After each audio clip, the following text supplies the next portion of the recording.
വറഹ്മത്തുള്ളാഹി വബറകാതുഹു. ബിസ്മില്ലാഹിർ റഹ്മാനിർ റഹീം.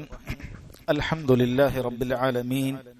വസ്സലാത്തു വസ്സലാമു അലാ അഷ്റഫിൽ അംബിയാഇ വൽ മുർസലീൻ നബീന മുഹമ്മദ് വഅലാ ആലിഹി വസഹ്ബിഹി അജ്മഈൻ. അമ്മാ ബഅദു.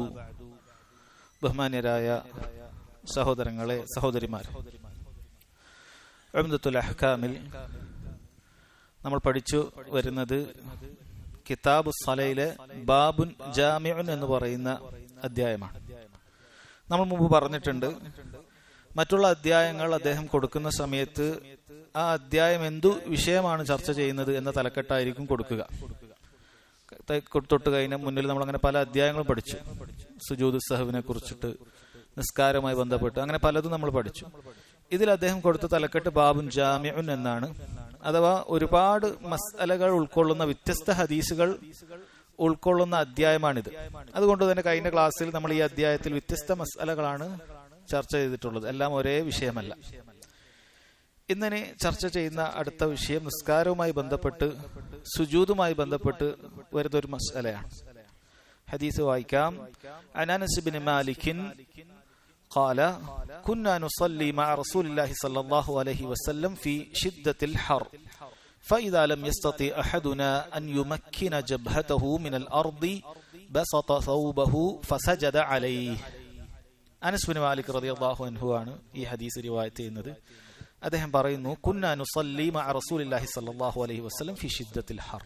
കഠിന ചൂടുള്ള സമയത്ത് ഞങ്ങൾ നബി സല്ലല്ലാഹു അലൈഹി വസല്ലമയോടൊപ്പം നിസ്കരിക്കുമായിരുന്നു. ഫഇദാ ലം യസ്തതി അഹദുനാ അൻ യുമക്കിന ജബ്ഹതഹു മിനൽ അർദ്. നമ്മളിൽ ഒരാൾക്ക് ചൂട് കാരണത്താൽ തന്റെ നെറ്റിത്തടം ഭൂമിയിലേക്ക് പതിപ്പിക്കാൻ സാധിക്കാതെ വന്നാൽ ബസത സൗബഹു ഫസജദ അലൈഹി. തന്റെ സൗബതങ്ങനെ നീട്ടിവെച്ചിട്ട് അതിലേക്ക് സുജൂദ് ചെയ്യും, നെറ്റി നേരെ ഭൂമിയിലേക്ക് പതിപ്പിക്കുകയില്ല എന്നാണ് ഈ ഹദീസിൽ പറയുന്നത്. അഥവാ ചൂടുള്ള കാലത്ത് നിസ്കരിക്കുന്ന സമയത്ത് നമുക്കറിയാം, അവിടെ നബി സല്ലല്ലാഹു അലൈഹി വസല്ലമയുടെ മസ്ജിദ് എന്ന് പറഞ്ഞാൽ നമ്മൾ ഇന്ന് കാണുന്ന മസ്ജിദ് പോലെയല്ല. അവിടെ മേൽക്കുരയില്ല, ചൂടുണ്ടാകും. അതുപോലെ തന്നെ താഴെ ഇതുപോലെ കാർപ്പറ്റുകളോ പായകളോ ഒന്നും തന്നെ ഇല്ല, മണ്ണാണ് ഉണ്ടായിരുന്നത്. നബി സല്ലല്ലാഹു അലൈഹി വസല്ലമയുടെ കാലത്ത് അങ്ങനെയാണ്. മഴ പെയ്താൽ അവിടെ ചെളി ഉണ്ടാകും, നെറ്റിയിൽ ചെളിയുടെ അടയാളം കാണും. നമുക്ക് അങ്ങനെയുള്ള ഹദീസുകൾ കാണാം. അതുപോലെ ചൂടുള്ള സമയത്ത് കഠിന ചൂട് അനുഭവപ്പെടുകയും അവർക്ക് അങ്ങനെ നെറ്റി അവിടെ പതിപ്പിക്കാൻ പറ്റാത്തത്ര ചൂടുണ്ടാകുകയും ചെയ്യുമായിരുന്നു. അപ്പൊ ഇങ്ങനെയുള്ള സമയത്തും അവർ നിസ്കാരം ഉപേക്ഷിച്ചിട്ടില്ല. കാരണം ജമാഅത്തായിട്ടുള്ള നിസ്കാരത്തെ ഇങ്ങനെയുള്ള കാര്യങ്ങളൊന്നും തന്നെ തടയുന്നില്ല. അവർ നിസ്കരിക്കാൻ എത്തുമായിരുന്നു. അങ്ങനെ എത്തുന്ന സമയത്ത് സുജൂദ് ചെയ്യുന്നതുമായി ബന്ധപ്പെട്ടിട്ടുള്ള ഒരു മസ്അലയാണ് അവർ പറയുന്നത്. സുജൂദ് ചെയ്യാൻ സാധിക്കാതെ വന്നാൽ തങ്ങളുടെ വസ്ത്രത്തിൽ നിന്ന് തന്നെ, മറ്റൊരു തുണിയല്ല, തങ്ങളുടെ വസ്ത്രത്തിലെ സൗബ്, അതിന്റെ കൈ അല്പം വലുതായിരിക്കും. അപ്പൊ അത് തന്നെ ഒന്ന് നീട്ടിയിട്ട് അതിന്റെ മുകളിലായിരിക്കും ഞങ്ങൾ സുജൂദ് ചെയ്യുക എന്നാണ് ഈ ഹദീസിൽ ഉള്ളത്. ഈ ഹദീസിലുള്ള ഫായിദകൾ വായിക്കാം. ഒന്നാമതായി ഷെയ്ഖ് ഇബ്നു ഉസൈമിൻ റഹിമഹുല്ലാ അദ്ദേഹം പറയുകയാണ്, അന്നഹു ലാ യുഅ്ദറുൽ ഇൻസാനു ബിദർക്കിൽ ജമാഅത്തി ലിശിദ്ദത്തിൽ ഹർ. കഠിനമായ ചൂടുണ്ട് എന്നതൊന്നും ഒരിക്കലും തന്നെ ഒരു മനുഷ്യനെ ജമാഅത്ത് നിസ്കാരത്തിൽ പങ്കെടുക്കുന്നതിൽ നിന്നും അവൻ അതൊരു ഒഴിവ് കഴിവായി വരുന്നില്ല. ഏതവസ്ഥയിലും അവന് ജമാഅത്ത് നിസ്കാരം പങ്കെടുക്കണം. കഠിനമായ ചൂട് അതിന് ഒരു അളവില്ല. എന്നാൽ നമുക്കറിയാം, ശക്തമായ മഴ വരുന്ന സമയത്ത് ചെളിയിലൂടെ നടന്നു പോവുക എന്ന് പറയുന്നത് വലിയ പ്രയാസമുള്ള സമയത്ത് അതിലളവ് അനുവദിച്ചിട്ടുണ്ട്. ആദ്യത്തെ ഇപ്പൊ മഗ്രിബ് നിസ്കാരത്തിന്റെ കൂടെ തന്നെ ജമാഅത്തായി മസ്ജിദിലുള്ള ആളുകൾക്ക് ഇശാവും കൂടി ഒരുമിച്ച് നിസ്കരിക്കും, വീട്ടിലേക്ക് തിരിച്ചു പോകാം. കാരണം 2 തവണ ചെളിയിലൂടെ കഷ്ടപ്പെട്ടു വരാൻ അതിനളവ് നൽകിയിട്ടുണ്ട്. എന്നാൽ ചൂടുള്ള സമയത്ത് അങ്ങനെ ഒരു അളവ് വന്നിട്ടില്ല. അതുകൊണ്ട് എത്ര ചൂടുള്ള സമയത്തായാലും സാധിക്കുന്ന പോലെ അവൻ എത്തേണ്ടതുണ്ട്. അതല്ലാതെ അതിൽ നിന്നും ഒഴിഞ്ഞു മാറാൻ പാടില്ല. നബി സല്ലല്ലാഹു അലൈഹി വസല്ലമയും സഹാബത്തും അങ്ങനെ നിസ്കരിച്ചിട്ടുണ്ട് എന്നതിനുള്ള തെളിവാണ് ഇത്.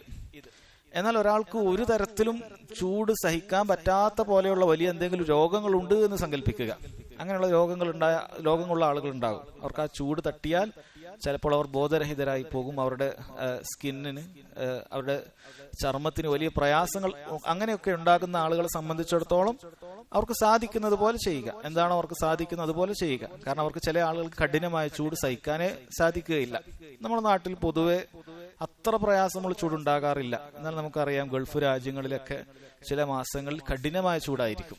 അവിടെ താപനില അങ്ങേയറ്റം വർദ്ധിക്കും. അതുകൊണ്ട് തന്നെ അവരെ സംബന്ധിച്ചിടത്തോളം ഈ ഹദീസ് ഇന്നും വളരെ പ്രസക്തമാണ്. എന്നാൽ നമുക്ക് എത്ര കൂടുതൽ വേനലുള്ള സമയത്തും മസ്ജിദിലേക്ക് നടന്നു വരാനുള്ള പ്രയാസമൊന്നും പൊതുവെ ഉണ്ടാകാറില്ല. പിന്നെ നമുക്ക് പല സൗകര്യങ്ങളും ഇന്നുണ്ട്. അതുകൊണ്ട് തന്നെ അതൊരു പ്രയാസമായി ഇന്നത്തെ കാലത്ത് തീരാറില്ല എന്നാണ്.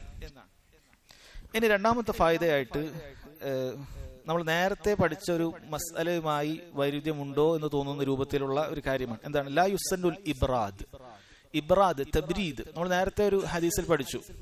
അഥവാ ഇദശ്തദ്ദൽ ഹർ, ചൂട് കൂടിയാൽ നമ്മൾ പറഞ്ഞു ഫബ്രിദു അസ്സലാ, നിസ്കാരം തണുപ്പിക്കുക എന്ന് പറഞ്ഞു. ളുഹർ നിസ്കാരത്തെ അസറിന്റെ സമയത്ത് നിസ്കരിക്കാൻ അനുവാദം കൊടുത്തിട്ടുണ്ട്. പക്ഷെ എന്താണ് ഈ ഹദീസിൽ അങ്ങനെ ചെയ്തിട്ടില്ല? ഈ ഹദീസിൽ അങ്ങനെ ചെയ്തിട്ടില്ല. എന്തുകൊണ്ടാണ് എന്നാണ് അതിൽ പണ്ഡിതന്മാർ പറയുന്ന മറുപടി. ഇവിടെ ഒരു പക്ഷേ അത്ര അധികം ചൂടുണ്ടായിക്കൊള്ളണമെന്നില്ല, നേരത്തെ പറഞ്ഞ അത്ര ചൂടുണ്ടായിക്കൊള്ളണമെന്നില്ല. നേരത്തെ പറഞ്ഞ ഹദീസിലുണ്ടായ കാര്യം കഠിനമായ ചൂടുള്ള സമയത്തായിരിക്കും, ഇതിനേക്കാളും ചൂടുള്ള സമയത്തായിരിക്കും. ഇറങ്ങി പുറപ്പെടുന്നത് പോലും വലിയ പ്രയാസമുള്ള സമയത്താണ്. അപ്പോൾ അങ്ങനെയുള്ള സമയത്ത് എന്ത് ചെയ്യാറുണ്ട്? ളുഹർ നിസ്കാരത്തെ അസറിനോടടുപ്പിച്ച് ജമാഅത്ത് നിസ്കരിക്കുക. അതുമായി ബന്ധപ്പെട്ട മസല നമ്മൾ നേരത്തെ പറഞ്ഞു. അത് ഇന്നത്തെ ഒരു സമയമൊക്കെ കണക്ക് കൂട്ടുമ്പോൾ നമ്മളൊരു 3 മണിയൊക്കെ ആകുന്ന സമയത്ത് ളുഹറിനെ ജമാഅത്തായി നിസ്കരിക്കുക, പിന്നീട് അസറും അതിനുശേഷം അതിന്റെ സമയമാകുമ്പോൾ നിസ്കരിക്കുക എന്നുള്ളത്. എന്നാൽ ഈ ഹദീസ് അങ്ങനെ പറഞ്ഞിട്ടില്ല. അതിന്റെ കാരണം ഇങ്ങനെ ആയിരിക്കാം എന്നാണ് പണ്ഡിതന്മാർ പറയുന്നത്. അത്ര കഠിനമല്ലാത്ത ചൂടുള്ള ഒരു സംഭവമായിരിക്കണം ഇത് പറഞ്ഞിട്ടുള്ളത്, അല്ലെ? അത്ര കഠിനമല്ലെങ്കിലും ഭൂമി നന്നായി ചൂടാക്കുക എന്നുള്ളത് അത് സംഭവിക്കുന്ന കാര്യമാണ്. അതുകൊണ്ടായിരിക്കണം ഇതിൽ ഇബ്രാദിനെ കുറിച്ച് അസറിന്റെ സമയത്ത് ആ ഭാഗത്തേക്ക് ളുഹർ കൊണ്ടുപോകുന്നതുമായി ബന്ധപ്പെട്ട് പറയാത്തത് എന്നാണ്. മൂന്നാമത്തെ ഫായിദ വുജൂബു തംകീനിൽ ജബ്ഹതി മിനൽ അർളി ഫി സുജൂദ്. സുജൂദ് ചെയ്യുന്ന സമയത്ത് നമ്മുടെ നെറ്റിത്തടം അത് പൂർണ്ണമായി അവിടെ നിലയുറപ്പിക്കണം എന്തെന്ന് നിർബന്ധമാണ് എന്നാണ്. കാരണം ഫൈദ ലം യസ്തതി അഹദുന അൻ യുമക്കിന ജബ്ഹതഹു മിനൽ അർദ്, നമ്മളിൽ ഒരാൾക്ക് നെറ്റിത്തടം അവിടെ വെക്കാതെ സാധിക്കാതെ വന്നാൽ അവരെന്ത് ചെയ്തു? അതിന് പകരം ചെയ്തിട്ടുണ്ട്. വേഗം തുണിയിൽ അവർ നെറ്റിത്തടം വെച്ചു എന്നാണ്. അപ്പൊ അതിൽ നിന്ന് മനസ്സിലാക്കുന്നത് അത് വെക്കൽ നിർബന്ധമാണ്. അല്ല, അത് വെക്കൽ നിർബന്ധമല്ല എങ്കിൽ അങ്ങനെ പ്രയാസം വരുന്ന സമയത്ത് തന്നെ നെറ്റി ഒന്ന് പൊന്തിച്ചു പിടിച്ചാൽ മതി. പക്ഷെ അവരങ്ങനെ ചെയ്തിട്ടില്ല. മറിച്ച് നെറ്റിത്തടം അവിടെ നിർബന്ധമായും മുട്ടിച്ചിരിക്കണം. അങ്ങനെ ആരെങ്കിലും മുട്ടിച്ചിട്ടില്ല എങ്കിൽ, കഴിവുണ്ടായിരിക്കെ തന്നെ നെറ്റിത്തടം മുട്ടിക്കാതെയാണ് നിസ്കരിക്കുന്നത് എങ്കിൽ അവന്റെ നിസ്കാരം സഹീഹാവുകയില്ല. കാരണം നബി സല്ലല്ലാഹു അലൈഹി വസല്ലം 7 അവയവങ്ങളിൽ സുജൂദ് ചെയ്യാൻ എന്നോട് കൽപ്പിക്കപ്പെട്ടു എന്ന് പറഞ്ഞ് അവിടുന്ന് എണ്ണിയിട്ടുള്ള ഒരു കാര്യമാണ് നെറ്റിത്തടം എന്നുള്ളത്. നെറ്റിത്തടം അതിനോടൊപ്പം മൂക്കിലേക്ക് ചൂണ്ടിക്കാട്ടുകയും അതൊരു അവയവമായി പറയുകയും ചെയ്തു. പിന്നീട് നമ്മുടെ 2 മുൻ കൈകളാണ്, അതുപോലെ കാൽമുട്ടുകളാണ്, അതുപോലെ കാലിന്റെ അഗ്രഭാഗങ്ങളാണ്, പാദങ്ങളാണ് അതിന്റെ അഗ്രഭാഗങ്ങൾ. ഇങ്ങനെ 7 അവയവങ്ങൾ സുജൂദിൽ തട്ടിക്കൽ കൽപ്പിക്കപ്പെട്ട കാര്യമാണ്. അതിലൊന്നും തന്നെ ഒഴിവാക്കാൻ പാടില്ല. അതിൽപ്പെട്ടതാണ് നെറ്റിത്തടം എന്ന് പറയുന്നത്. അതുകൊണ്ട് തന്നെ നെറ്റിത്തടം അങ്ങനെ ആരെങ്കിലും ഒക്കെ ഇങ്ങനെ ഉയർത്തിയാൽ അയാളുടെ നിസ്കാരം ശരിയാവുകയില്ല എന്നാണ് പണ്ഡിതന്മാർ പറഞ്ഞിട്ടുള്ളത്.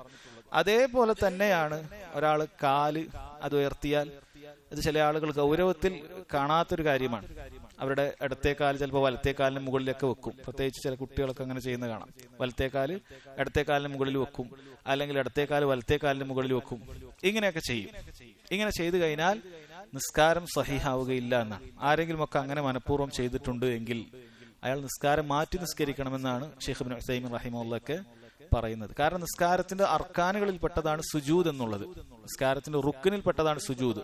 ആ സുജൂദിന്റെ കാര്യത്തിൽ മറന്നുകൊണ്ട് ചെയ്തു എന്നുള്ളത് പോലും എന്തില്ല, അളവില്ല. എന്നാൽ കഴിഞ്ഞുപോയ നിസ്കാരങ്ങൾ മാറ്റി നിസ്കരിക്കേണ്ടതുണ്ടോ? അത് വേണ്ടതില്ല എന്നാണ്. അത് ഏത് ഹദീസിൽ നിന്നാണ് ആ പാഠം നമുക്ക് ലഭിച്ചത്? മുസീഉസ്സലാ, നിസ്കാരം മോശമാക്കിയ ഒരുവന്റെ ഒരു ഹദീസ് നമ്മൾ പഠിച്ചിട്ടുണ്ടായിരുന്നു. ഒരു വ്യക്തി ഇവിടെ വരികയും അയാൾ നിസ്കരിച്ചപ്പോൾ നബി സല്ലല്ലാഹു അലൈഹി വസല്ലം പറഞ്ഞു, ഇർജി ഫസല്ലി ഫഇന്നക ലം തുസല്ലി, നീ പോയി മടക്കി നിസ്കരിക്കുക, നീ നിസ്കരിച്ചിട്ടില്ല എന്ന് പറഞ്ഞു.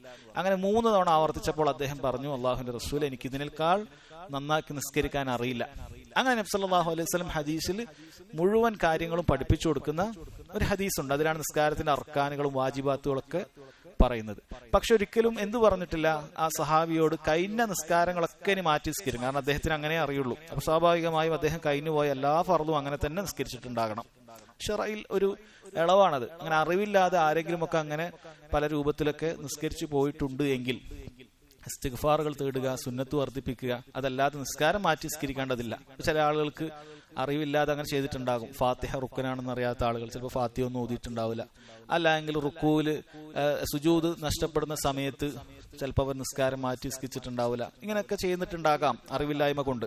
അങ്ങനെ അറിവില്ലായ്മ കൊണ്ട് എന്തെങ്കിലുമൊക്കെ അബദ്ധം സംഭവിച്ചിട്ടുണ്ട് എങ്കിൽ ആ ഉടനെ മനസ്സിലായിട്ടുണ്ട് എങ്കിൽ ആ നിസ്കാരം മാറ്റി നിസ്കരിക്കണം. എന്നാൽ കഴിഞ്ഞു പോയ നിസ്കാരങ്ങൾ മാറ്റി നിസ്കരിക്കേണ്ടതില്ല. അപ്പോൾ അതുകൊണ്ട് തന്നെ ആ കാര്യം ഗൗരവത്തിൽ ശ്രദ്ധിക്കുക. സുജൂദ് ചെയ്യുന്ന സമയത്ത് നെറ്റിത്തടമാകട്ടെ മറ്റ് അവയവങ്ങളാകട്ടെ അത് പൂർണ്ണമായി നിലയുറപ്പിക്കണം. ഇനി ഒരാൾക്ക് നെറ്റിത്തടം മുട്ടിക്കാനുള്ള എന്തെങ്കിലുമൊക്കെ പ്രയാസമുണ്ട് എന്ന് വിചാരിക്കുക. അയാൾക്ക് നെറ്റിത്തടം മാത്രം പ്രയാസമാണ്, ബാക്കി കൈകൾ വെക്കുന്നതിനോ കാലുകൾ വെക്കുന്നതിനോ മുട്ടിന് വെക്കുന്നതിനോ പ്രശ്നമില്ല എങ്കിൽ പണ്ഡിതന്മാർ പറയുന്നു, ഷെയ്ഖ് ഇബ്നു ഉസൈമീൻ റഹിമഹുല്ലാഹ് ഇവിടെ പറയുകയാണ്, അയാൾ പരമാവധി സുജൂദിന്റെ അടുക്കലേക്ക് പോയി സുജൂദ് ചെയ്യുക. അതോ സുജൂദിന്റെ അവസ്ഥയിൽ തന്നെ ഇരുന്നിട്ട് നിലത്തിരുന്നിട്ട് അയാൾക്ക് കാലൊക്കെ പറ്റുന്നുണ്ട്, പക്ഷെ നെറ്റിത്തടം മുട്ടിക്കാൻ ഒരു പ്രയാസം അയാൾക്കുണ്ട്, ശാരീരികമായ ഒരു പ്രയാസമുണ്ട്. അപ്പൊ പറ്റുന്നത്ര അയാൾ സുജൂദിലേക്ക് അടുക്കുക, അങ്ങനെ സുജൂദ് ചെയ്താൽ മതി എന്നാണ് പ്രയാസമുള്ള ആളുകളെ സംബന്ധിച്ചിടത്തോളം. അള്ളാഹു പറഞ്ഞത് ഫത്തഖുല്ലാഹ മസ്തതഅതും, നിങ്ങൾക്ക് സാധിക്കുന്നത്ര അള്ളാഹുവിനെ സൂക്ഷിക്കുക എന്നാണ്. എന്നാൽ ഒരാൾക്ക് അങ്ങനെ അടുക്കാൻ പോലും സാധിക്കുകയില്ല, അയാളുടെ നടുവിനോ മുതുകിനോ ഒക്കെ ആയിരിക്കും പ്രയാസം. അങ്ങനെ അടുക്കാൻ പോലും സാധിക്കുന്നില്ലെങ്കിൽ പിന്നീട് ഇരുന്ന ഇരിപ്പിൽ തന്നെ ആംഗ്യം കാണിച്ചാൽ മതി എന്നാണ്. അല്ലാതെ ബാക്കിയുള്ള കാര്യങ്ങൾ അങ്ങനെ കൈ നിലത്ത് കുത്തേണ്ടതില്ല. കൈ നിലത്തിൽ കുത്തൽ അത് പറയുന്നത് നമുക്ക് അത്രയും സുജൂദിലേക്ക് അടുപ്പിച്ച് പോകാൻ പറ്റുന്ന സമയത്താണ് കൈകൾ നിലത്ത് കുത്തേണ്ടതുള്ളൂ, സുജൂദിന്റെ ഏകദേശ രൂപം കിട്ടുന്നതിന് വേണ്ടി. എന്നാൽ അങ്ങനെ പോകാനൊന്നും സാധിക്കുന്നില്ലെങ്കിൽ കഷ്ടപ്പെട്ടിട്ട് കൈ മാത്രം കുത്തേണ്ടതില്ല, മറിച്ച് ഇരുന്ന ഇരിപ്പിൽ തന്നെ സുജൂദ് ആംഗ്യം കാണിച്ചാൽ മതി എന്നാണ് പണ്ഡിതന്മാർ ഈ വിഷയത്തിൽ പറഞ്ഞിട്ടുള്ളത്. എന്നാൽ ഒരാൾക്ക് കഴിവുണ്ടായിരിക്കെ അയാൾ സുജൂദ് ചെയ്യാതിരുന്നാൽ അത് ഗൗരവമാണ്. ചില ആളുകൾ അവർക്ക് സുജൂദിന് യാതൊരു കുഴപ്പമുണ്ടാവില്ല, നിസ്കാരത്തിൽ സുജൂദ് ഒരു കുഴപ്പമുണ്ടാവില്ല, വേറെ എന്തെങ്കിലുമൊക്കെ ആയിരിക്കും കുഴപ്പമുണ്ടാകുക, ദീർഘനേരം നിൽക്കുന്നതൊക്കെ ആയിരിക്കും കുഴപ്പമുണ്ടാകുക. പക്ഷെ അവരെന്ത് ചെയ്യും, എല്ലാം അങ്ങനെ കസേരയിൽ ഇരുന്നിട്ട് തന്നെ സുജൂദ് ചെയ്യുന്നത് കാണാൻ പറ്റും. ഇല്ല, അവർക്ക് ദീർഘനേരം നിൽക്കുന്നതാണ് കുഴപ്പമെങ്കിൽ കുറച്ചു നിന്ന് പിന്നീട് കസേരയിൽ ഇരിക്കുക, റുക്കൂവിന്റെ സമയത്ത് എഴുന്നേറ്റ് റുക്കൂ ചെയ്യുക, സുജൂദിന്റെ സമയത്ത് പോയി സുജൂദ് ചെയ്യുക, ഇടയിൽ ഇരുത്തം ഇരിക്കുക, സുജൂദ് വീണ്ടും ചെയ്യുക, പിന്നീട് എഴുന്നേറ്റ് ദീർഘനേരം നിൽക്കുന്നതേ പ്രയാസമുള്ളൂ, അല്ലാതെ മുട്ടിനൊന്നും കുഴപ്പമില്ല. അങ്ങനത്തെ ഒരാളാണെങ്കിൽ സുജൂദ് ഒരിക്കലും എന്ത് ചെയ്യാൻ പാടില്ല, നഷ്ടപ്പെടുത്താൻ പാടില്ല. ഇത് പലപ്പോഴും അങ്ങോട്ടും ഇങ്ങോട്ടും പല ആളുകൾക്ക് കൺഫ്യൂഷൻ ഉണ്ടാകാറുണ്ട്. ചെറിയ എന്തെങ്കിലുമൊക്കെ കാര്യത്തിന് അവരെല്ലാം അങ്ങനെ ചെയ്തു കളയും. അല്ല, എന്താണോ പ്രശ്നം അതിനു മാത്രമേ ഇളവുള്ളൂ. സാധിക്കുന്നത്ര നമ്മൾ അള്ളാഹുവിനെ സൂക്ഷിക്കണം. ഏത് കാര്യത്തിനാണോ പ്രശ്നമുള്ളത് അത് ചെയ്യുക. നിൽക്കാനാണ് പ്രശ്നമെങ്കിൽ നിൽക്കൽ ഒഴിവാക്കാം. അല്ല, സുജൂദിനാണ് പ്രശ്നമെങ്കിൽ അതിനുവേണ്ടി നീ നിൽക്കൽ ഒഴിവാക്കാൻ പാടില്ല, നിൽക്കണം. സുജൂദിനെ കുഴപ്പമുള്ളൂ, മുട്ട് മടങ്ങുന്നതോ അല്ലെങ്കിൽ നടു വളക്കുന്നതോ പ്രശ്നമുള്ളൂ. നിൽക്കുന്നതിനൊന്നും ഒരു കുഴപ്പമില്ലെങ്കിൽ നിൽക്കുക തന്നെ വേണം. ചില ആളുകൾ അങ്ങനെ ചെയ്യില്ല, വന്ന ഉടനെ തന്നെ കസേരയിൽ ഇരുന്ന് നിസ്കാരം തുടങ്ങും. അത് ശരിയല്ല. സാധിക്കുന്ന റുക്കനുകളൊക്കെ ചെയ്യണം, അതല്ല എങ്കിൽ നിസ്കാരം ശരിയാകാതെ വരും എന്നാണ് പറയുന്നത്. ഇവിടെ ഈ കാര്യത്തിൽ നിസ്കാരത്തിൽ സൗബിൽ തന്റെ വസ്ത്രത്തിലാണ് അദ്ദേഹം സുജൂദ് ചെയ്യുന്നത്. സഹാബി വസ്ത്രത്തിലാണ് സുജൂദ് ചെയ്യുന്നത്. നിസ്കാരത്തിൽ അങ്ങനെ ചെയ്യുന്ന സുജൂദ് പണ്ഡിതന്മാർ 3 തരത്തിൽ പറഞ്ഞതായി കാണാൻ സാധിക്കും. അതിലൊന്ന് ചെയ്തു കഴിഞ്ഞാൽ നിസ്കാരം അത് ശരിയാവുകയില്ല, മറ്റൊന്ന് കറാഹത്താണ്, മൂന്നാമത്തത് അനുവദനീയമാണ്. അത് ഹറാമായ അഥവാ സുജൂദ് ശരിയാകാത്തത് എന്ന് പറഞ്ഞാൽ നമ്മുടെ കൈകളിൽ മുകളിൽ തന്നെ ഒരാൾ സുജൂദ് ചെയ്യാൽ അയാൾ നിസ്കാരം സഹിഹാവുകയില്ല. ഒരാൾ 2 കൈയും കൂട്ടിപ്പിടിച്ചുകൊണ്ട് ആ കൈകൾക്ക് മുകളിൽ തന്നെ സുജൂദ് ചെയ്താൽ അയാൾ 7 അവയവങ്ങളിൽ സുജൂദ് ചെയ്തിട്ടില്ല, 6 അവയവങ്ങളിലേ ചെയ്തിട്ടുള്ളൂ. കാരണം അയാളുടെ നെറ്റിത്തടം നിലത്ത് മുട്ടിയിട്ടില്ല. ഇനി അതല്ല, അയാൾ ഒരു കൈയുടെ ഈ ഭാഗത്തോ അയാളുടെ ഏതെങ്കിലുമൊക്കെ ഭാഗത്തായിട്ടാണ് അയാൾ സുജൂദ് ചെയ്യുന്നത് എങ്കിൽ അവയവത്തിന്റെ മുകളിൽ തന്നെ വെക്കുക. അതിലാണ് നമ്മൾ നേരത്തെ പറഞ്ഞ ഒരു കാല് മറ്റൊരു കാലിന്റെ മേലെ വെക്കുക ഒക്കെ പെടുന്നത്. ഒരവയവം മറ്റൊരു അവയവത്തിന്റെ മേൽ വെച്ചാൽ സുജൂദ് ശരിയാവുകയില്ല, നിസ്കാരം ബാത്തിലായി പോകും. അതാണ് ഒന്നാമത്തത്. രണ്ടാമത്തത് ഈ ഹദീസിൽ പറഞ്ഞ കാര്യമാണ്, സ്വന്തം ശരീരത്തിലുള്ള വസ്ത്രങ്ങളിൽ സുജൂദ് ചെയ്യുക എന്നുള്ളത്. ഇത് കറാഹത്താണ്, ഹറാമല്ല, നിസ്കാരം ബാത്തിലും ആകുന്നില്ല, കറാഹത്താണ്. അതുകൊണ്ട് തന്നെ എന്തെങ്കിലുമൊക്കെ ഹാജത്തുകൾ, ആവശ്യങ്ങൾ ഉണ്ടായാൽ ആ കറാഹത്ത് നീങ്ങും. ഇവിടെ അങ്ങനെ ഒരു ആവശ്യം ഉണ്ടായി, കടുത്ത ചൂടുണ്ടായി, അതുകൊണ്ട് തന്നെ ആ കറാഹത്ത് നീങ്ങി, അവർക്ക് ആ സുജൂദിൽ ചെയ്യൽ അനുവദനീയമായി, അത് ജായിസായി, തെറ്റില്ല. എന്നാൽ അങ്ങനെ ഇല്ലാത്ത സമയത്ത് സുജൂദ് ചെയ്യുമ്പോൾ ശ്രദ്ധിക്കേണ്ട കാര്യമുണ്ട്. പ്രത്യേകിച്ചും തൊപ്പി ധരിക്കുന്ന ആളുകൾ, ഇനി നമ്മുടെ അല്ലാത്ത നാടുകളിലൊക്കെ തട്ടം ധരിക്കാറുണ്ട്, ഇമാമ ധരിക്കാറുണ്ട്. അവരെ സംബന്ധിച്ചിടത്തോളം സുജൂദ് ചെയ്യുന്ന സമയത്ത് നെറ്റി മുട്ടുന്നുണ്ട് എന്ന് ഉറപ്പുവരുത്തേണ്ടതുണ്ട്. അതല്ലെങ്കിൽ അത് കറാഹത്താണ്, ഹറാമല്ല, നിസ്കാരം ബാത്തിലാകുന്നില്ല, പക്ഷേ അത് കറാഹത്താണ്. ഷെയ്ഖ് ഇബ്നു ഉസൈമീൻ റഹിമഹുല്ലാഹ് പോലെയുള്ള പണ്ഡിതന്മാർ പറഞ്ഞതായി കാണാൻ സാധിക്കും. അതുകൊണ്ട് കുട്ടികളൊക്കെ തൊപ്പി ധരിക്കുന്നുണ്ടെങ്കിൽ അത് നെറ്റി മുഴുവനും മറയുന്ന രൂപത്തിൽ അങ്ങനെ തൊപ്പിയിടരുത്. ഓരോരുത്തരുടെ അവരവരുടെ അളവിലുള്ള തൊപ്പിയിടുക. നെറ്റിയുടെ ഇടയിൽ അങ്ങനെ ഒരു മറ ഉണ്ടാകാൻ പാടില്ല. അത് കറാഹത്തായ കാര്യമാണ്. എന്നാൽ അനുവദനീയമായ കാര്യം എന്താണ്? ഭൂമിയിൽ നിന്നും നമുക്കൊരു മറ്റൊരു മൊത്തത്തിലുള്ള ഒരു സജ്ജാദ, ഒരു സുജൂദ് ചെയ്യാനുള്ള പടം, നമ്മളിപ്പോൾ ഇവിടെ കാർപ്പറ്റ് ഉണ്ട്, നമ്മൾ നേരെ ഭൂമിയിലല്ല ചെയ്യുന്നത്, കാർപ്പറ്റ് ഉണ്ട്. അതേപോലെ നമ്മൾ നിസ്കാരത്തിന് വേണ്ടിയിട്ടുള്ള സജ്ജാദകൾ വിരിക്കാറുണ്ട്. പലപ്പോഴും നമ്മൾ മുസല്ല എന്നാണ് പറയുന്നത്. മുസല്ല എന്ന് പറഞ്ഞാൽ ആ നിസ്കരിക്കുന്ന സ്ഥലത്തിനാണ് യഥാർത്ഥത്തിൽ പറയുക. സജ്ജാദ എന്നാണ് പറയേണ്ടത്, വിരിപ്പ്. മുസല്ല നിസ്കരിക്കുന്ന സ്ഥലത്തിന് പറയുക, ഇതൊക്കെ ഒരു മുസല്ലയാണ്. സജ്ജാദ, ആ വിരിക്കുന്ന വിരിപ്പ്, അത് നമുക്ക് അനുവദനീയമാണ്. അതിൽ യാതൊരു തെറ്റുമില്ല. നബി സല്ലല്ലാഹു അലൈഹി വസല്ലം അങ്ങനെയുള്ള വിരിപ്പിൽ നിസ്കരിച്ചതായി സഹിഹായി വന്നിട്ടുണ്ട്. അതുകൊണ്ട് അത് ചെയ്യാം. അതല്ലാത്ത രൂപത്തിലുള്ള തുണികൾ ഒഴിവാക്കുക. എന്നാൽ പണ്ഡിതന്മാർ അവിടെ പ്രത്യേകം പറഞ്ഞൊരു കാര്യമുണ്ട്. മുഖത്ത് മാത്രമായിട്ട് അങ്ങനെ ഒരു തുണി വെക്കുക എന്നുള്ളത് അത് ഒഴിവാക്കലാണ് നല്ലത്. നിൽക്കുന്നുണ്ടെങ്കിൽ അത് പൂർണ്ണമായിട്ട് നമുക്ക് വെക്കാം. എന്നാൽ നെറ്റിത്തടത്തിന് മാത്രമായിട്ട് ഒരു തുണി വെക്കുക, അത് ഒഴിവാക്കലാണ് വേണ്ടത്. കാരണം അത് ഷിയാക്കളോട് സാദൃശ്യപ്പെടലാണ്. റാഫിദുകളായ ആളുകൾ, ഷിയാക്കളായ ആളുകൾ നിങ്ങൾ കണ്ടിട്ടുണ്ടാകണം. വിദേശ രാജ്യങ്ങളിലൊക്കെ പോയാൽ അവരെ കാണാൻ സാധിക്കും. അവർ ഭൂമിയിലെ സുജൂദ് ചെയ്യുകയുള്ളൂ. സാധാരണഗതിയിലുള്ള കാർപ്പറ്റുകളിലൊന്നും സുജൂദ് ചെയ്യില്ല. നിലത്ത് മാത്രമേ സുജൂദ് ചെയ്യുകയുള്ളൂ. അവർക്ക് ഇങ്ങനെ ഈ കാർപ്പറ്റിൽ സുജൂദ് ചെയ്യണം എന്ന് വന്നാൽ അവരെന്ത് ചെയ്യും? അവരുടെ കയ്യിൽ ഒരു ചെറിയൊരു മണ്ണിനെ കൊണ്ട് ക്ലേ ഇങ്ങനെ അതിങ്ങനെ വട്ടത്തിലാക്കി വെച്ചിട്ടുണ്ടാവും സുജൂദിന്റെ ഭാഗത്ത് വെക്കാൻ. ചില ആളുകൾ ചില കാർപ്പറ്റ് മുറിച്ചിട്ട് അത് പേഴ്സിലോ പോക്കറ്റിലോ വെച്ചിട്ടുണ്ടാകും. അങ്ങനെ നിസ്കരിക്കുന്ന സമയത്ത് അത് വെച്ചിട്ട് അതിലെ സുജൂദ് ചെയ്യുകയുള്ളൂ. അവർ കടുത്ത വിഭാഗക്കാരായ ആളുകൾ കർബലയിൽ നിന്ന് കൊണ്ടുവന്നിട്ടുള്ളൊരു മണ്ണ് കുഴച്ചിട്ട് ഉണക്കി വെച്ചിട്ടുണ്ടാകും. ചെറിയൊരു ചട്ടി പോലത്തെ ചെറിയൊരു ഭാഗം, ചെറിയൊരു മണ്ണിന്റെ, അതിലെ സുജൂദ് ചെയ്യുകയുള്ളൂ. അവർ പറയുന്നത് ഹുസൈൻ റളിയല്ലാഹു അൻഹുവിന്റെ രക്തം വീണ മണ്ണിലല്ലാതെ സുജൂദ് ചെയ്യാൻ പാടില്ല. അത് മാത്രമേ ശുദ്ധമായ മണ്ണുള്ളൂ, ഭൂമിയുള്ളൂ. ബാക്കിയെല്ലാം അശുദ്ധിയായി തീർന്നു. അങ്ങനെയുള്ള വികല വിശ്വാസങ്ങൾ വെച്ചു പുലർത്തുന്ന റാഫിദുകളും അങ്ങനെയുള്ള ഷിയാക്കളും ഒക്കെ അങ്ങനെ ചെയ്യാറുണ്ട്. അതുകൊണ്ട് അവരോട് സാദൃശ്യപ്പെടുന്ന രൂപത്തിൽ നെറ്റിയിൽ മാത്രമായി അങ്ങനെ ടവലോ മറ്റോ ഒന്നും വെക്കാതിരിക്കുക. മറിച്ച് ഒരാൾക്ക് ആവശ്യമുണ്ടെങ്കിൽ ഒരു അരപ്പടം അത് ഉപയോഗിക്കുന്നുണ്ട്, തെറ്റില്ല.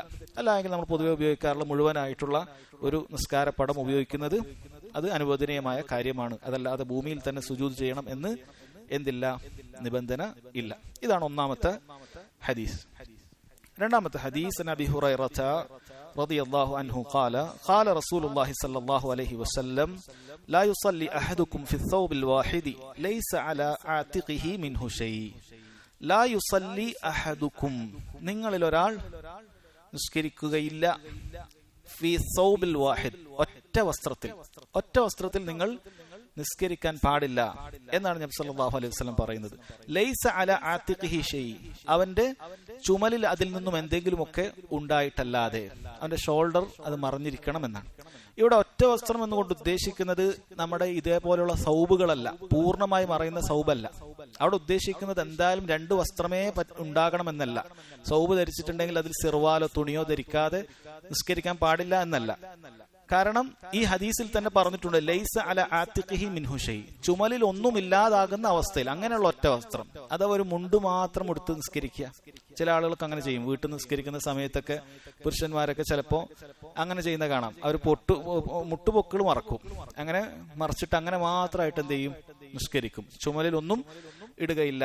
അങ്ങനെ നിസ്കരിക്കരുത് എന്ന് നബി സല്ലല്ലാഹു അലൈഹി വസല്ലം ഇവിടെ പറയുകയാണ്. അങ്ങനെ അത് വിരോധിച്ചിരിക്കുകയാണ്. അത് പാടില്ല, അങ്ങനെ നിസ്കരിക്കുകയില്ല, അങ്ങനെ നിസ്കരിക്കൽ ശരിയല്ല എന്ന് നബി സല്ലല്ലാഹു അലൈഹി വസല്ലം ഇവിടെ അറിയിക്കുന്നു. എന്നാൽ പുരുഷന്മാരെ സംബന്ധിച്ചിടത്തോളം അവർക്ക് നിർബന്ധമായിട്ട് മറക്കൽ അത് അവരുടെ മുട്ടുപൊക്കളിനിടയിലാണ്. അതാണ് അവരുടെ ഔറത്ത്. എന്നാൽ അതിനോടൊപ്പം വാജിബായിട്ടാണ്, നിർബന്ധമായിട്ടാണ് പല പണ്ഡിതന്മാരും ഈ ചുമല് മറക്കുക എന്നുള്ള കാര്യത്തെ കാണുന്നത്. ഒരാൾ ചുമല് മറച്ചിട്ടില്ല എങ്കിൽ അയാളുടെ നിസ്കാരം ബാത്തിലാവുകയില്ല. എന്നാൽ അയാൾ ചുമല് കൂടി മറക്കുക എന്നുള്ളതാണ് അയാൾക്ക് നിർബന്ധമായിട്ടുള്ളത്. കാരണം ഇത് വാജിബാണ് എങ്കിൽ അത് ഉപേക്ഷിക്കുക എന്നുള്ളത് അയാൾക്ക് വലിയ കുറ്റകരമായി തീരുമെന്ന് പറഞ്ഞതായി കാണാൻ സാധിക്കും. അതുകൊണ്ട് തന്നെ അയാളുടെ ചുമൽ മറക്കുക.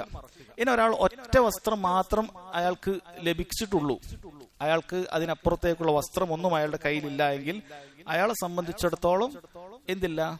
കുറ്റമില്ല. കാരണം അയാൾക്ക് അതേ ഉള്ളൂ വസ്ത്രം, വേറൊരു വസ്ത്രം അയാളുടെ കയ്യിലില്ല എങ്കിൽ അയാളെ സംബന്ധിച്ചിടത്തോളം അതിൽ തെറ്റില്ല എന്നാണ് പണ്ഡിതന്മാർ പറഞ്ഞിട്ടുള്ളത്.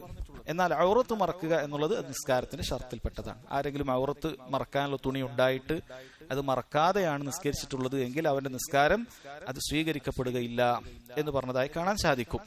അല്ലാഹു സുബ്ഹാനഹു വ തആല പറഞ്ഞു, യാ ബനി ആദം, ഓ ആദം സന്തതി, ഖുദു സീനതകും ഇൻദ കുല്ലി മസ്ജിദിൻ, നീ ഓരോ നിസ്കാര വേളയിലും നീ അലങ്കാര വസ്ത്രം സ്വീകരിച്ചു കൊള്ളുക. ഇന്ദ കുല്ലി മസ്ജിദ് എന്ന് പറഞ്ഞാൽ ഇന്ദ കുല്ലി സല, ഓരോ നിസ്കാര സമയത്തും നീ അലങ്കാര വസ്ത്രം ധരിച്ചു കൊള്ളുക. അതിൽ ആദ്യമായി വേണ്ടത് ഔറത്താണ്, ഔറത്ത് മറക്കുക എന്നുള്ളതാണ്. എന്നാൽ അത് മാത്രം അതിൽ ഒഴിവാക്കുക എന്നുള്ളതല്ല, മറിച്ച് സാധ്യമാകുന്ന നല്ല വസ്ത്രം, അതിന് കമാലായിട്ടുള്ള പൂർണ്ണമായ നല്ല വസ്ത്രം ധരിക്കുക, നല്ല വെടിപ്പുള്ള വസ്ത്രം ധരിക്കുക എന്നുള്ളത് അതെല്ലാം ഈ ജീനത്തിൽ ഉൾപ്പെടുമെന്നാണ്.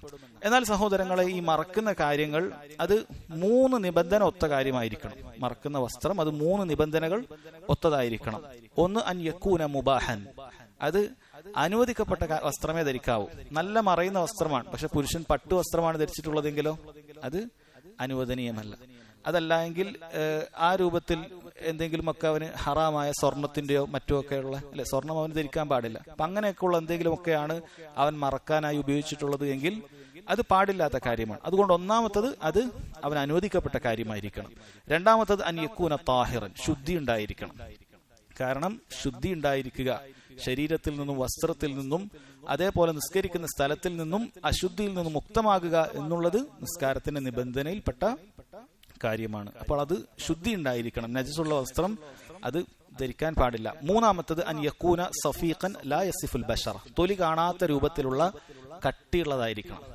നല്ല വസ്ത്രമായി, നല്ല ശുദ്ധിയുണ്ട്, പക്ഷെ ഉള്ളൊക്കെ കാണുന്ന രൂപത്തിലുള്ളതാണെങ്കിലോ അത് ഔറത്തല്ല. മറഞ്ഞു എന്ന് പറഞ്ഞിട്ട് കാര്യമില്ല, മറിച്ച് ഉള്ളിലുള്ളതൊന്നും പുറത്തേക്ക് കാണാത്ത രൂപത്തിലുള്ള കട്ടിയുള്ള വസ്ത്രം തന്നെ ആയിരിക്കണം ഔറത്ത് മറക്കാൻ ഉപയോഗിക്കേണ്ടത് എന്നുള്ളതാണ്. പണ്ഡിതന്മാർക്കിടയിൽ ഇജ്മാ ഉള്ള വിഷയമാണിത്.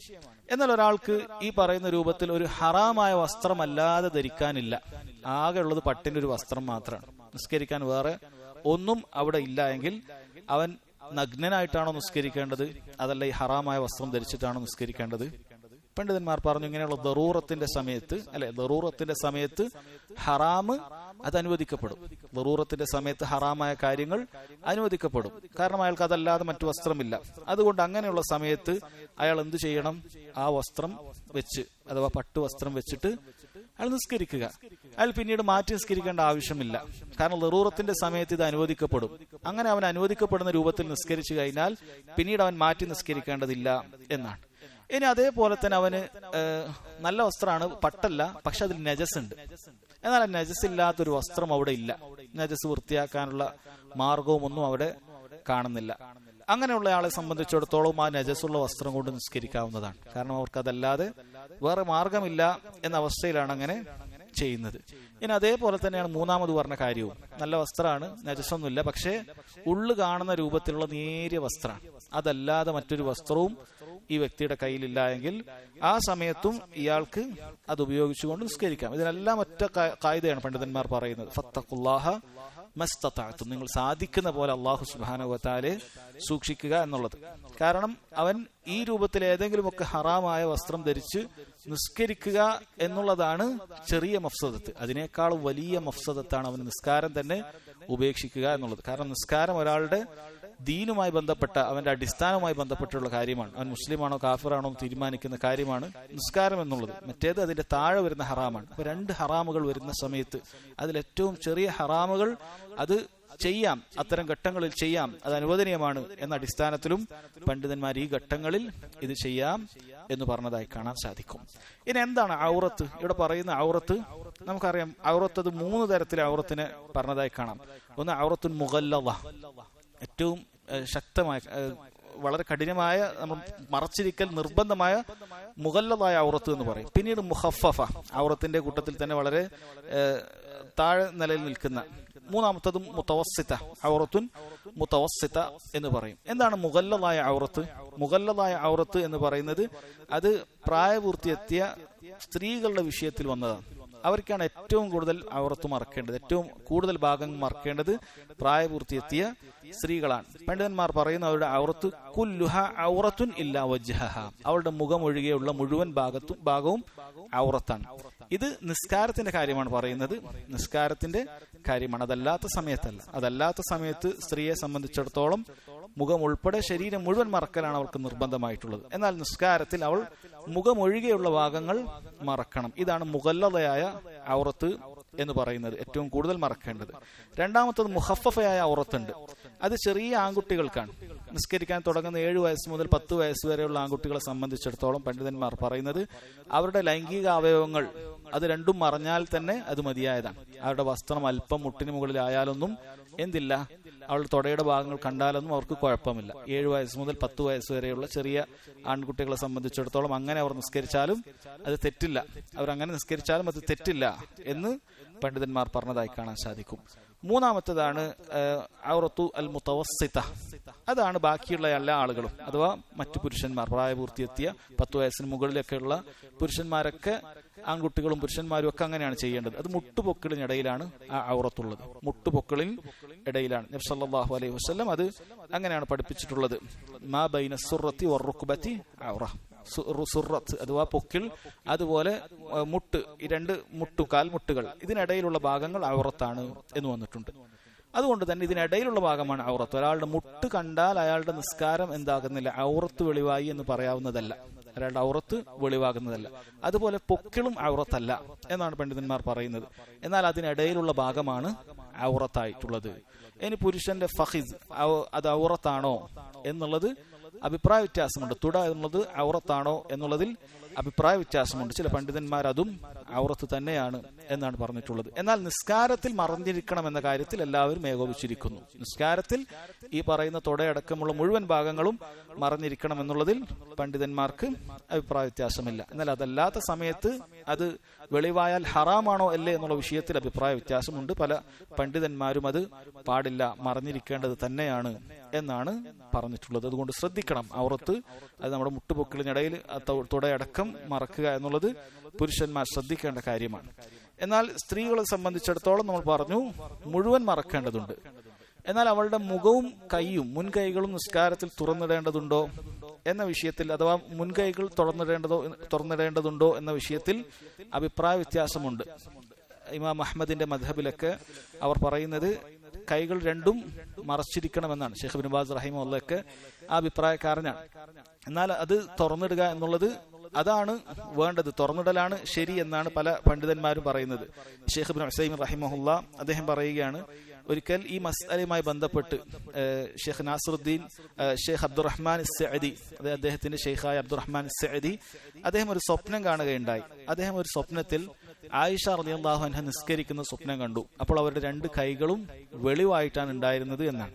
അവർ 2 കൈകളും വെളിവായിട്ടാണ് ഉണ്ടായിരുന്നത്. അപ്പോൾ ഷെയ്ഖ് നാസിർ സഅദിക്ക് അത്ഭുതമായി. കാരണം അവർ പഠിച്ചു വെച്ച മസ്അലയിൽ കൈകൾ മറക്കണമെന്നാണ്. എന്നാൽ അവർ സ്വപ്നത്തിൽ കണ്ടത് ആയിഷ റളിയല്ലാഹു അൻഹയുടെ കൈകൾ മാത്രമായി അതിങ്ങനെ തുറന്നതായി അദ്ദേഹം കാണുകയുണ്ടായി. അദ്ദേഹം അതിനുശേഷം ഫിഖ്ഹിന്റെ ഗ്രന്ഥങ്ങളിൽ അസറുകൾ പഠിക്കാൻ തുടങ്ങി.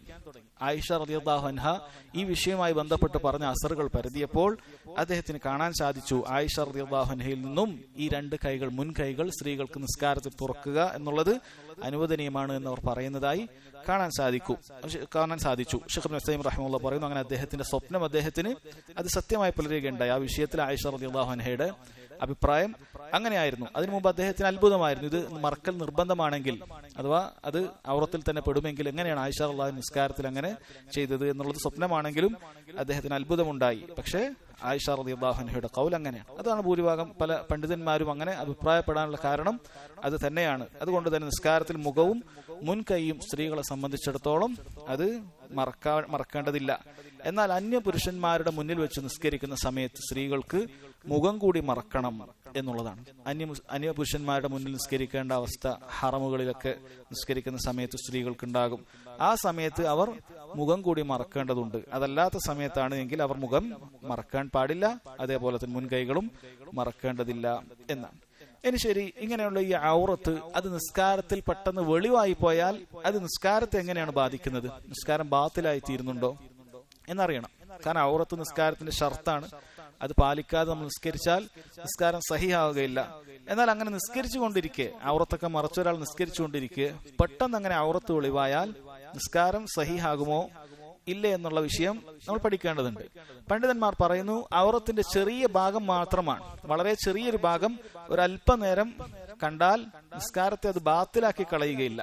ഉദാഹരണത്തിന് ഒരാളുടെ പാൻസ് ഒന്ന് ഇറങ്ങിപ്പോയി, അതല്ലെങ്കിൽ ഷർട്ട് ഉയർന്നുപോയി, അങ്ങനെ ഔറത്തിന്റെ ഭാഗത്ത് എന്തെങ്കിലും പുറത്തേക്ക് വെളിവായാൽ അത് വളരെ കുറഞ്ഞൊരു ഭാഗം, അത് തന്നെ കുറച്ചു നേരം മാത്രം അങ്ങനെ ഉണ്ടായിട്ടുള്ളൂ എങ്കിൽ അയാളുടെ നിസ്കാരത്തെ അത് ബാത്തിലാക്കി കളയുകയില്ല, മറിച്ച് നിസ്കാരം സഹിഹായിരിക്കും. പക്ഷെ അവനത് ശ്രദ്ധിക്കേണ്ടതുണ്ട്. കാരണം അവന്റെ നിസ്കാരം അത് ഒരുപാട് നേരം കാണുകയാണ് എങ്കിൽ ബാത്തിലായി പോകും. അതുകൊണ്ട് അത് ശ്രദ്ധിക്കേണ്ടതുണ്ട്. അത് ശ്രദ്ധിക്കുക, പൂർണ്ണമായി ഔറത്ത് മറഞ്ഞിരിക്കാൻ ശ്രദ്ധിക്കുക. ജാഹിലിയ കാലത്ത് അവർ നിസ്കാരത്തിലല്ല, അതുപോലെ ഹജ്ജ് ചെയ്യുമ്പോഴും കഅബയെ തവാഫ് ചെയ്യുമ്പോഴൊക്കെ ഔറത്തൊന്നും മറക്കാതെയാണ് ചെയ്തിരുന്നത് എന്ന് കാണാം. അതുകൊണ്ടാണ് നബി സല്ലല്ലാഹു അലൈഹി വസല്ലം പറഞ്ഞത്, അല്ലാ യഹുജ്ജ ബഅദൽ ആം, ഈ വർഷത്തിന് ശേഷം അവിടെ ഹജ്ജ് ചെയ്യാൻ പാടില്ല. ഒരു മുശ്രിക്കും ഹജ്ജ് ചെയ്യാൻ പാടില്ല. വല യതൂഫ ബിൽ ബൈത്തി ഉരിയാൻ, അതുപോലെ നഗ്നരായിക്കൊണ്ട് തവാഫ് ചെയ്യാനും പാടില്ല എന്ന് നബി സല്ലല്ലാഹു അലൈഹി വസല്ലം പറഞ്ഞതായി കാണാൻ സാധിക്കും. അപ്പോൾ ആ കാലഘട്ടത്തിൽ, ജാഹിലിയ കാലഘട്ടത്തിൽ അന്നുണ്ടായിരുന്ന മക്ക മുശ്രിക്കുകൾ അവർ നഗ്നരായിട്ടാണ് കഅബയെ തവാഫ് ചെയ്തിരുന്നത് എന്നാണ്. അല്ല, പിശാച് അവർക്ക് പല ന്യായങ്ങളും പറഞ്ഞു കൊടുക്കും.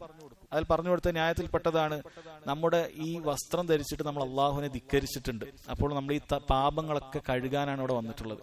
അപ്പൊ ഈ അള്ളാഹുവിനെ ധിക്കരിച്ച ഈ വസ്ത്രവും ഇട്ടിട്ട് നമ്മളിങ്ങനെ അവിടെ ചെയ്താൽ നമ്മുടെ പാപങ്ങളൊന്നും കഴുകാൻ സാധിക്കില്ല എന്ന് പറഞ്ഞു കൊടുത്തിട്ട് അവരെന്ത് ചെയ്യും, വസ്ത്രങ്ങളൊക്കെ അയച്ചു വെച്ചിട്ടാണ് എന്ത് ചെയ്യാറുള്ളത്, തവാഫ് ചെയ്യാറുള്ളത്. എന്നാൽ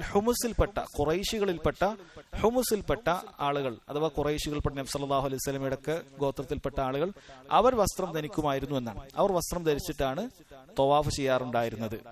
അതുകൊണ്ട് തന്നെ പുറത്തു നിന്ന് വന്ന ആളുകൾ അവരെന്ത് ചെയ്യുമായിരുന്നു, പുറത്തു നിന്ന് വന്ന ആളുകൾ അവർ അവരുടെ വസ്ത്രം അയച്ചു മാറ്റിയിട്ട് ഹുമുസിൽപ്പെട്ട ആരുടെയെങ്കിലും വസ്ത്രം കടം കിട്ടിയാൽ അത് ധരിച്ചിട്ട് അവർ തവാഫ് ചെയ്യും. അത് അനുവദനീയമാണ്. അങ്ങനെയാണ് അവരുടെ കണക്ക്. ഹുമുസിൽപ്പെട്ട ഈ ഖുറൈശികളിലൊക്കെ പെട്ട ഗോത്രക്കാരുടെ വസ്ത്രം വല്ലതും വായ്പ കിട്ടിയാണെങ്കിൽ അവർക്കത് അയച്ചു വെച്ചിട്ട് തവാഫ് ചെയ്യാം.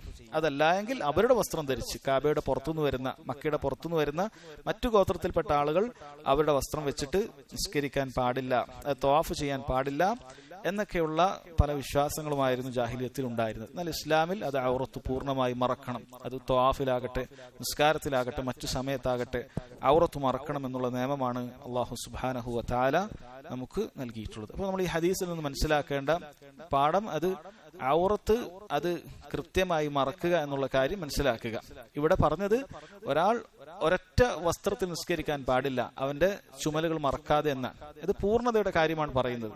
എന്നാൽ അതോടൊപ്പം തന്നെ ഔറത്തടക്കം പൂർണ്ണമായി മറക്കാൻ, ഔറത്തുൾപ്പെടെ പൂർണ്ണമായി മറക്കാൻ നമ്മൾ ശ്രദ്ധിക്കുക. അത് ചെറിയ പ്രായത്തിൽ തന്നെ കുട്ടികൾക്ക് പറഞ്ഞു കൊടുക്കുക. അടുത്ത ഹദീസ്, അൻ ജാബിർ ബിൻ അബ്ദുല്ലാഹ് റളിയല്ലാഹു അൻഹുമാ أن النبي صلى الله عليه وسلم قال من أكل سوما أو بصلا فليعتزلنا أو ليعتزل مسجدنا وليقعد في بيته وإنه أوتي بقدر فيه خضرات من بقول فوجد لها ريحا فسأل فأخبر بها فيها من البقول فقال قربوها إلى بعض أصحابه فلما رآه كره أكلها قال كل فإني أناجي من لا تناجي. ഈ ഹദീസ് നിസ്കാരത്തിന് വരുമ്പോൾ നമ്മൾ ശ്രദ്ധിക്കേണ്ട വളരെ ഗൗരവമുള്ള ഒരു കാര്യമാണ്. നിസ്കാരത്തിന് വരുന്ന സമയത്ത് ദുർഗന്ധം വമിക്കുന്ന യാതൊന്നും തന്നെയായി നമ്മൾ നിസ്കരിക്കാൻ വരരുത് എന്നാണ് ഈ ഹദീസിൽ പറയുന്നത്. മൻ അക്കല സൂമൻ ഔ ബസലൻ, ആരെങ്കിലും വെളുത്തുള്ളിയോ ഉള്ളിയോ ഭക്ഷിക്കുകയാണെങ്കിൽ ഫല്യഅ്തസിൽന, അവൻ നമ്മളിൽ നിന്നും അകലട്ടെ. ഔ ലിയഅ്തസിൽ മസ്ജിദന, റാവിക്ക് സംശയമുണ്ട്, നമ്മളിൽ നിന്നും ഒഴിഞ്ഞു മാറട്ടെ എന്നാണോ മസ്ജിദിൽ നിന്നും ഒഴിഞ്ഞു മാറട്ടെ എന്നാണോ സംശയമുണ്ട്. മസ്ജിദിൽ നിന്ന് ഒഴിഞ്ഞു മാറാനാണ് പറഞ്ഞിട്ടുള്ളത് എന്ന് മറ്റു പല റിവായത്തിൽ കാണാം. വൽയഖഉദ് ഫീ ബൈതിഹി, അവന്റെ വീട്ടിൽ തന്നെ കഴിഞ്ഞുകൊള്ളട്ടെ എന്നാണ്. എന്നിട്ട് ആ റാവി പറയുകയാണ്, നബി സല്ലല്ലാഹു അലൈഹി വസല്ലം അടുക്കലേക്ക് ഒരു പാത്രത്തിൽ കുറെ പച്ചക്കറികൾ കൊണ്ടുവരികയുണ്ടായി. നബി സല്ലല്ലാഹു അലൈഹി വസല്ലം അതിൽ നിന്ന് വന്ന ഒരു മണം അവിടുന്ന് തീരെ ഇഷ്ടപ്പെട്ടില്ല. അങ്ങനെ അവർ നോക്കിയപ്പോൾ അതിൽ ഉള്ളിയും വെളുത്തുള്ളിയൊക്കെ ഉണ്ട്. നബി സല്ലല്ലാഹു അലൈഹി വസല്ലം പറഞ്ഞു അത് മറ്റ് ചില സഹാബത്തിന് കൊടുക്കുക. എന്നിട്ട് അതങ്ങനെ കൊണ്ടു കൊടുക്കുകയുണ്ടായി. എന്നിട്ട് ഇദ്ദേഹം ഇങ്ങനെ കണ്ടപ്പോൾ, നബി സല്ലല്ലാഹു അലൈഹി വസല്ലം അവിടെ ഉണ്ട് എന്ന് കണ്ടപ്പോൾ അത് കിട്ടിയ മറ്റ് സഹാബികളും അത് തിന്നാൻ മടിച്ചു. നബി സല്ലല്ലാഹു അലൈഹി വസല്ലം അവരോട് പറഞ്ഞു, കുൽ, നിങ്ങൾ തിന്നുകൊള്ളൂ, ഫഇന്നി ഉനാജി മൻ ലാ തുനാജി, നിങ്ങൾ സംഭാഷണത്തിൽ ഏർപ്പെടാത്ത ഒരാളുമായി ഞാൻ സംഭാഷണത്തിൽ ഏർപ്പെടുന്നുണ്ട്. അതായത് ജിബ്രീൽ അലൈഹി സ്വലാത്തു വസ്സലാമയുമായി നബി സല്ലല്ലാഹു അലൈഹി വസല്ലമക്ക് സംഭാഷണമുണ്ട്, വഹി ഇറങ്ങുന്നുണ്ട്. അതുകൊണ്ടാണ് അവിടുന്ന് കഴിക്കാതിരുന്നത്. നിങ്ങൾ വേണമെങ്കിൽ വീട്ടിൽ നിന്നും കഴിച്ചോളൂ. നബി സല്ലല്ലാഹു അലൈഹി വസല്ലം തീരെ കഴിക്കുമായിരുന്നില്ല. മസ്ജിദിലേക്ക് വരുമ്പോഴും അല്ലാത്തപ്പോഴും അത് കഴിക്കുമായിരുന്നില്ല എന്ന് കാണാം. എന്താണ് ഈ ഹദീസിൽ പറഞ്ഞിട്ടുള്ളത്? ഇത്തരത്തിലുള്ള ദുർഗന്ധമുള്ള സൂമോ അല്ലെങ്കിൽ ബസലോ പോലെയുള്ള ഉള്ളിയോ വെളുത്തുള്ളിയോ പോലെയുള്ള കാര്യങ്ങൾ നമ്മൾ ഭക്ഷിക്കുകയാണ് എങ്കിൽ നമ്മൾ മസ്ജിദിലേക്ക് പോകാൻ പാടില്ല എന്നാണ്. അത് ലാഹിറായിട്ട് അങ്ങനെ തന്നെയാണ് മനസ്സിലാക്കേണ്ടത്. ഇങ്ങനെയുള്ള ദുർഗന്ധമുള്ള വസ്തുക്കൾ ആർക്കെങ്കിലും ഭക്ഷിക്കേണ്ടി വന്നാൽ അവനെ സംബന്ധിച്ചിടത്തോളം അതും കൊണ്ട് മസ്ജിദിലേക്ക് പോകാൻ പാടില്ല. അത്രയും അധികം അല്ലാഹു സുബ്ഹാനഹു വ തആലയുടെ മസ്ജിദിനുള്ള ആദരവുണ്ട്, തഅലീമുണ്ട്. ആ മസ്ജിദിന് അത്രയധികം മഹത്വമുണ്ട്. മറ്റു സ്ഥലങ്ങളിലേക്ക് കയറി പോകുന്നത് പോലെയല്ല. നമ്മൾ എവിടെയെങ്കിലുമൊക്കെ ചന്തയിലോ അല്ലെങ്കിൽ അങ്ങനെയുള്ള സ്ഥലങ്ങളിലോ കയറി ചെന്നത് പോലെയല്ല. മറിച്ച് അവിടെ കൃത്യമായിട്ട് അല്ലാഹു സുബ്ഹാനഹു വ തആലയുടെ ഇബാദത്തിന് വേണ്ടിയിട്ടാണ്, നിസ്കാരത്തിന് വേണ്ടിയിട്ടാണ് പോകുന്നത്. അവിടെയുള്ള ആളുകളെ ബഹുമാനിക്കേണ്ടതുണ്ട്. അവർക്ക് ദോഷകരമാകുന്ന ഒന്നും തന്നെ ഉണ്ടാകാൻ പാടില്ല പോലെയുള്ള കാര്യങ്ങൾ ശ്രദ്ധിക്കേണ്ടതുണ്ട്. അതുപോലെ തന്നെ ഈ ഹദീസിൽ ചില റിവായത്തിൽ കാണാം, ഫഇന്നൽ മലായികത തതഅദ്ദാ മിമ്മാ യതഅദ്ദാ മിൻഹു ബനു ആദം. ആദമിന് ഉപദ്രവം ഉണ്ടാക്കുന്ന കാര്യങ്ങൾ മലായികത്തുകൾക്കും മലക്കുകൾക്കും ഉപദ്രവം ഉണ്ടാക്കുന്നുണ്ട് എന്നാണ്. അപ്പൊ മലക്കുകൾക്കും ഇത് പ്രയാസകരമായ കാര്യമാണ്. മലക്കുകൾക്കും ഈ ദുർഗന്ധം അത് സഹിക്കാൻ സാധിക്കുകയില്ല, വലിയ പ്രയാസം ഉണ്ടാക്കുന്ന കാര്യമാണ് എന്നാണ് പറഞ്ഞിട്ടുള്ളത്. അതുകൊണ്ട് തന്നെ അങ്ങനെ എന്തെങ്കിലുമൊക്കെ ഭക്ഷിച്ചു കഴിഞ്ഞാൽ, നമ്മൾ അങ്ങനെ ഭക്ഷിക്കേണ്ടി വന്നാൽ ഒരിക്കലും എന്ത് ചെയ്യാൻ പാടില്ല? മസ്ജിദിലേക്ക് പോകാൻ പാടില്ല. വൽയഖഉദ് ഫീ ബൈതിഹി, അവൻ അവന്റെ വീട്ടിലിരിക്കുകയാണ് വേണ്ടത്. ഇവിടെ വീട്ടിലിരിക്കുക എന്നുള്ളത് വാജിബായ ഒരു കാര്യമല്ല. മറിച്ച് അതുകൊണ്ട് ഉദ്ദേശിക്കുന്നത് അവൻ മസ്ജിദിലേക്ക് വരരുത്, അവൻ വേറെ എന്തെങ്കിലുമൊക്കെ ചെയ്തു കൊള്ളട്ടെ എന്നാണ്. ഇനി ഹദീസിലുള്ള ഫായിദകൾ. ഒന്നാമത്തത്, ഉള്ളിയും വെളുത്തുള്ളിയും തിന്നൽ അനുവദനീയമാണ്. എന്താണ് അങ്ങനെ പറയാൻ കാരണം? കാരണം ഇത് ഹറാമായിരുന്നെങ്കിൽ നബി സല്ലല്ലാഹു അലൈഹി വസല്ലം വേറെ സഹാബിക്ക് കൊണ്ടുകൊടുക്കൂ എന്ന് പറയുമായിരുന്നില്ല. ഉള്ളിയും വെളുത്തുള്ളിയും തിന്നൽ അനുവദനീയമാണ്. ഒരാൾ മസ്ജിദിലേക്കൊന്നും വരുന്നില്ല എങ്കിൽ അയാൾക്ക് ഉള്ളിയും വെളുത്തുള്ളിയും തിന്നുക എന്നുള്ളത് അനുവദനീയമായ കാര്യമാണ്. എന്നാൽ രണ്ടാമത്തെ ഫായിദ, ആരെങ്കിലും അത് തിന്നു കഴിഞ്ഞാൽ ഫലാ യദ്ഖുലൻ അൽ മസ്ജിദ്, അവൻ മസ്ജിദിലേക്ക് പ്രവേശിക്കാൻ പാടില്ല എന്നുള്ളതാണ്. മസ്ജിദിലേക്ക് പ്രവേശിക്കാൻ പാടില്ല.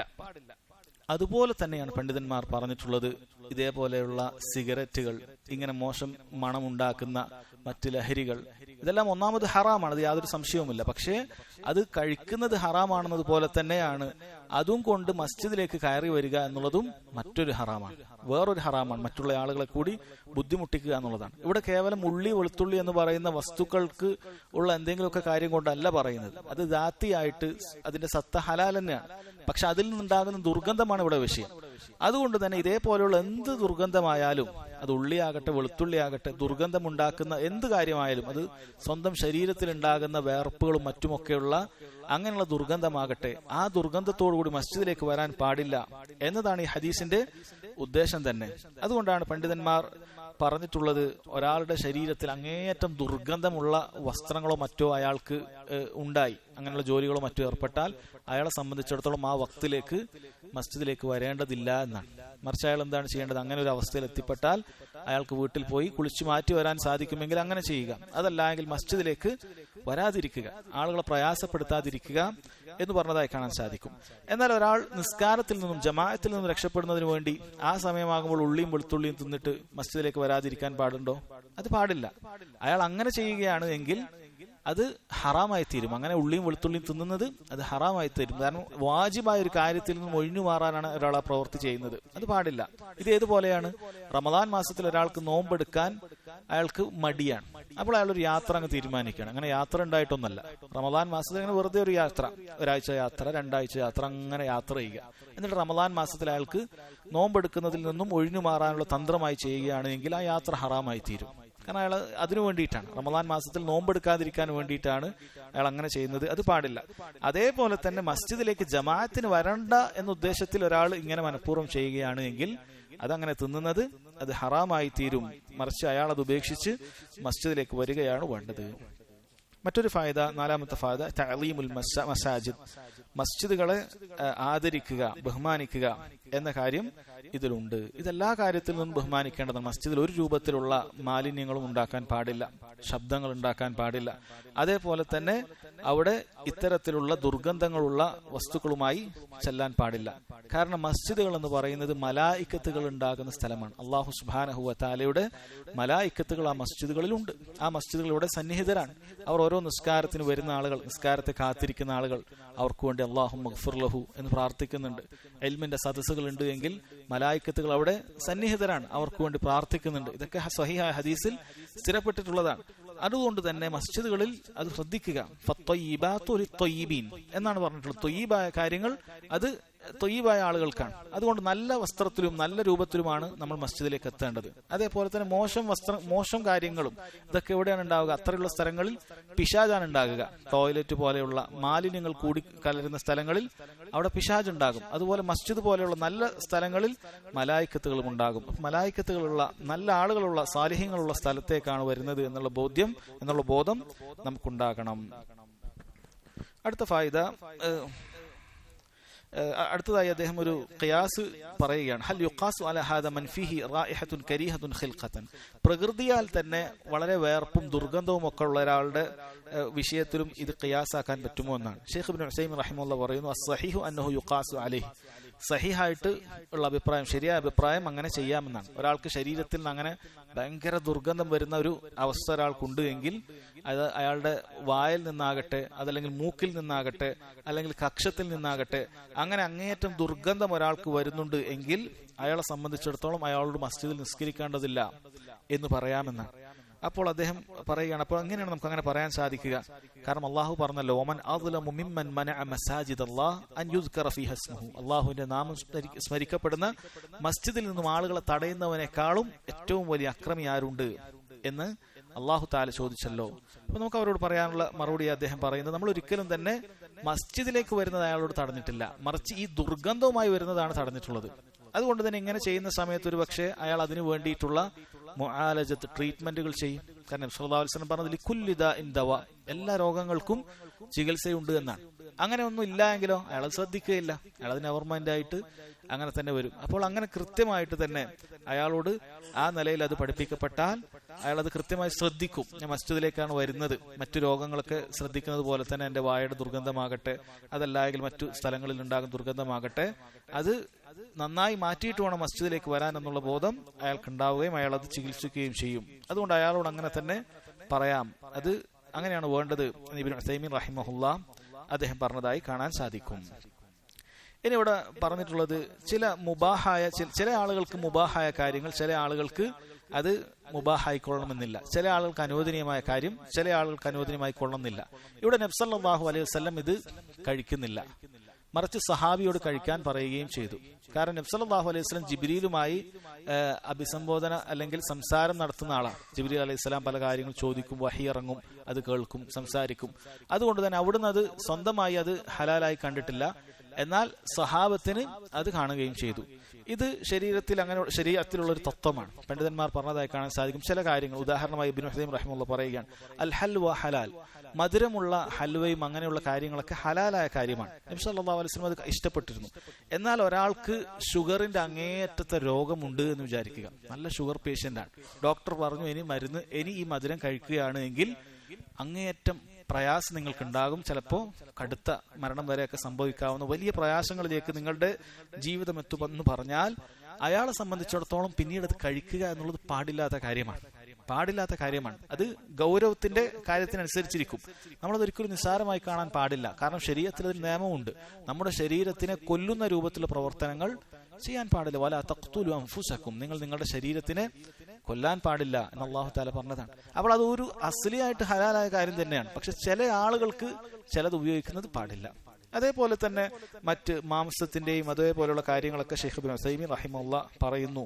നല്ല വിദഗ്ധരായ നല്ല നസീഹത്തുള്ള ഡോക്ടർമാർ അത് നമ്മോട് നിർദ്ദേശിച്ചു കഴിഞ്ഞാൽ അത് ഉപേക്ഷിക്കുകയാണ് നമ്മൾ വേണ്ടത്. അല്ല, അങ്ങനെയൊന്നും ശരീരത്തിലൊന്നും അങ്ങനെയൊന്നുമില്ല, ഞാൻ തോന്നുന്നതൊക്കെ തിന്നും, അങ്ങനെ ഇസ്ലാമിൽ അത് ഹറാമൊന്നും ആക്കിയിട്ടില്ലല്ലോ എന്ന് ചിലർ ചിന്തിക്കാറുണ്ട്. അങ്ങനെയല്ല, ചില ആളുകൾക്ക് ചില സമയത്ത് ചിലത് കഴിക്കൽ ഹറാമായി തീരും. കാരണം അത് ഉപയോഗിച്ചാൽ അയാൾക്ക് അയാളുടെ സ്വന്തം ശരീരത്തിന് തന്നെ വലിയ അപകടം വരുന്ന കാര്യമാണ് എങ്കിൽ അത് അയാൾ ഉപേക്ഷിക്കുകയാണ് വേണ്ടത്. അതല്ലാതെ അത് അസ്ലിയായിട്ട് ഹറാമല്ലല്ലോ എന്ന് ചിന്തിച്ച് അത് കഴിക്കാതിരിക്കരുത്, അത് കഴിക്കൽ തുടരരുത് എന്നാണ് ഷെയ്ഖ് ഇബ്നു ഉസൈമീൻ റഹിമഹുല്ലാഹ് അദ്ദേഹം പറഞ്ഞിട്ടുള്ളത്. ആ കാര്യവും അദ്ദേഹം ഈ ഹദീസിൽ നിന്നുള്ള ഒരു ഫായിദയായിട്ട് പറഞ്ഞിട്ടുള്ള കാര്യമാണ്. അടുത്ത ഹദീസ്, അവസാനത്തെ ഹദീസാണ് ബാബുൻ ജാമിഇൽ, ഇതേ വിഷയവുമായി ബന്ധപ്പെട്ട് വന്നിട്ടുള്ളതാണ്.